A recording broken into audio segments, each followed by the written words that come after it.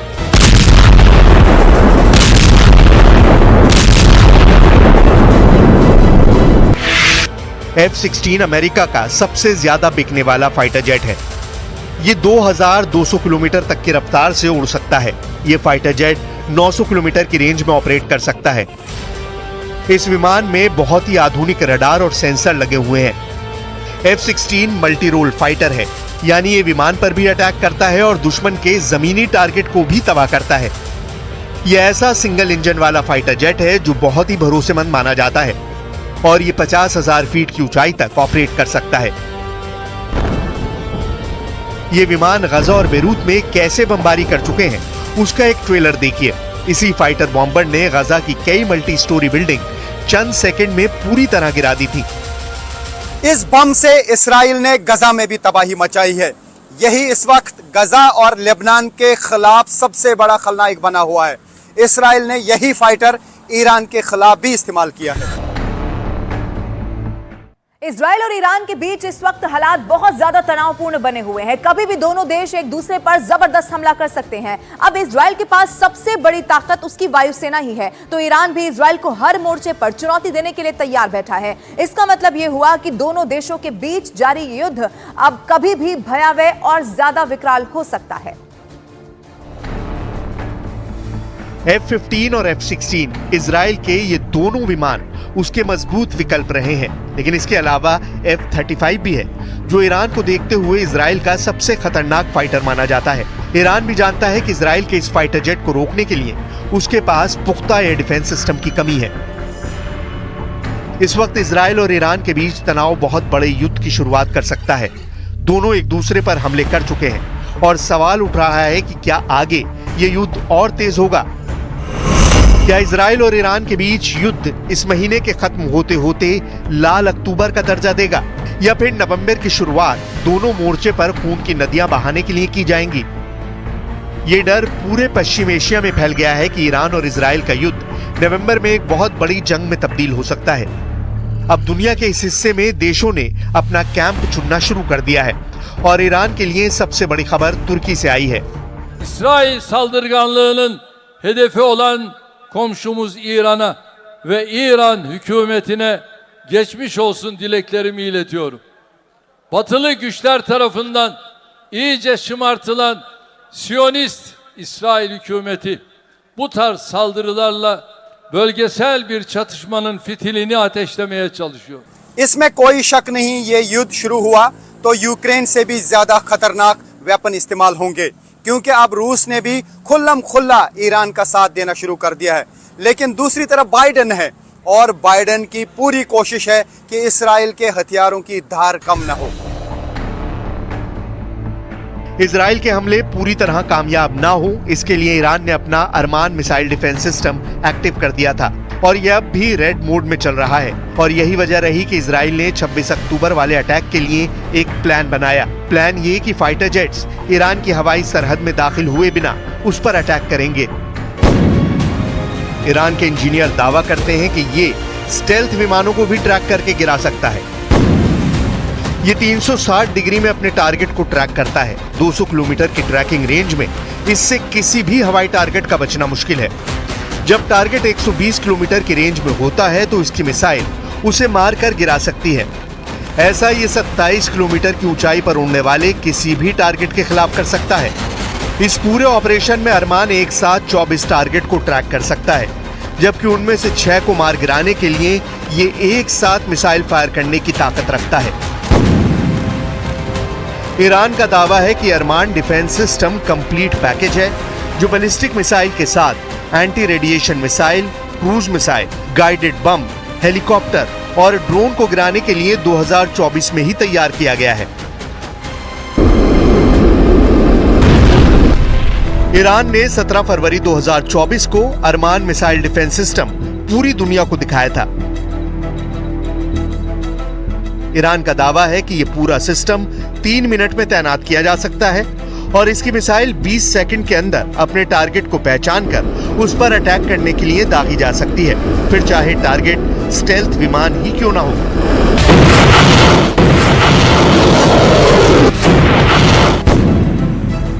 अरमान missile defence system में सैयाद 3F नाम की मिसाइल इस्तेमाल होती है।